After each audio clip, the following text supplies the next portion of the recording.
Dalam satu dekade terakhir, Manchester City dikenal sebagai salah satu tim besar yang paling sukses di ajang Liga Premier Inggris. Tim yang dulunya dianggap sebagai tetangga berisik oleh Manchester United itu kini telah menjelma menjadi tim yang disegani di negeri Ratu Elizabeth. Sejak diambil alih oleh Sheikh Mansour bersama dengan Abu Dhabi United Group di tahun 2008, The Citizens telah berhasil memenangkan 5 gelar Liga Premier Inggris. Bahkan di musim ini, bersama pelatih asal Spanyol Pep Guardiola, Manchester City berpeluang mempertahankan gelar liga mereka yang diraih musim lalu, sekaligus memenangkan gelar ke-6 sejak musim 2011-2012. The Citizens yang saat ini menjadi pimpinan klasemen sementara Liga Premier dengan 83 poin, memang hanya terpaut 1 poin dari pesaing terdekatnya Liverpool. Namun, dengan menyisakan 4 pertandingan tersisa, Pep Guardiola yakin timnya mampu mengalahkan lawan-lawan mereka yaitu Newcastle United,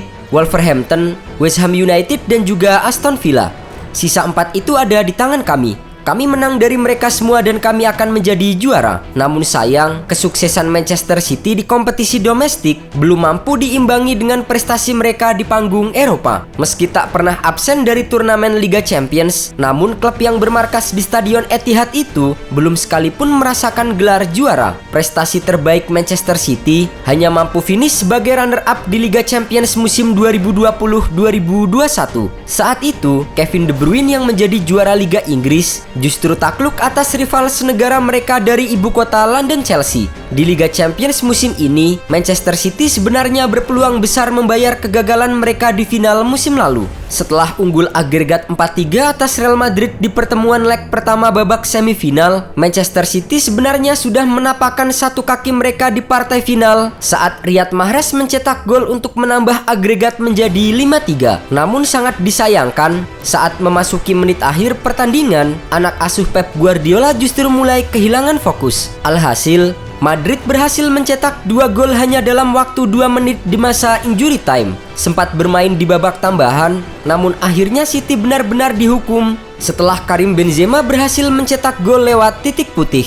Gol tersebut juga merubah agregat menjadi 5-6 untuk kemenangan Real Madrid. Manchester City pun harus tertunduk lesu meratapi kegagalan mereka melangkah ke final Liga Champions dan menjadi juara Eropa musim ini. Bagi Pep Guardiola, kekalahan atas Real Madrid di Liga Champions musim ini merupakan kekalahan pertamanya bersama Manchester City di babak semifinal sejak tahun 2016. Pasalnya, di Liga Champions musim lalu, pelatih berkepala pelontos itu berhasil membawa Kevin De Bruyne dan kawan-kawan menuju final sebelum akhirnya ditumbangkan oleh Chelsea. Sebelumnya, di tahun 2020, saat diberlakukan sistem 1 leg akibat pandemi corona, Manchester City tersingkir di babak perempat final kontra Lyon. Sementara di tahun 2019, City kandas 4-4 dari Tottenham Hotspur, di mana Spurs unggul dalam gol tandang. Dalam karir kepelatihannya, itu adalah kekalahan ke-6 Guardiola di babak 4 besar. Catatan tersebut membuatnya menyamai rekor buruk Jose Mourinho sebagai pelatih yang paling sering kalah di semifinal. Tak hanya itu, kegagalan Guardiola di Liga Champions musim ini juga semakin membuktikan kutukan dari para dukun Afrika yang kecewa atas sikap Pep Guardiola terhadap Yaya Toure di tahun 2018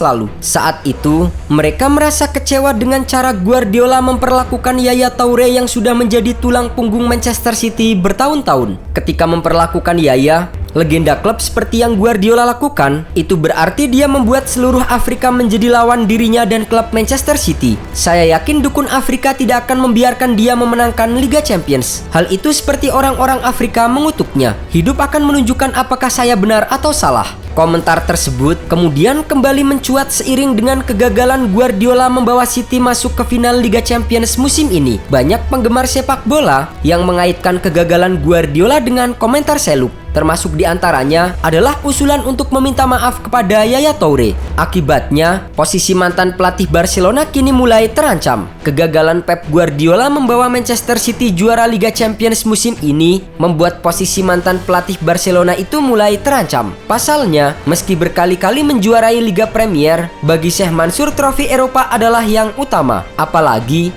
Untuk menunjang misi berjaya di Liga Champions, City Football Group telah menggelontorkan banyak dana untuk membeli berbagai jenis pesepak bola kelas dunia sejak Guardiola datang pada tahun 2016.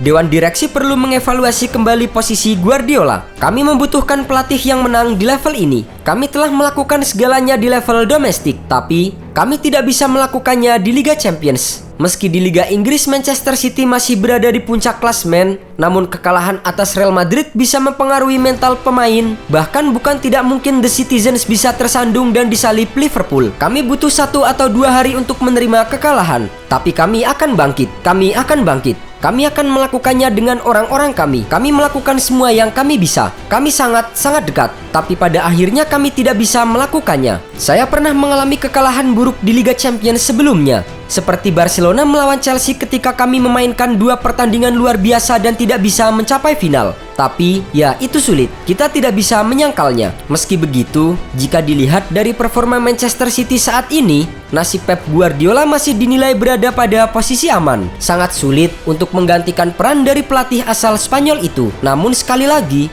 Sheikh Mansour perlu bersabar karena secara umum performa Manchester City di Liga Champions tidak begitu buruk. Manchester City hanya perlu menambah energi ekstra untuk bisa meraih trofi Liga Champions. Faktor tradisi dan pengalaman juga bisa menjadi beberapa alasan dalam membentuk mentalitas tim.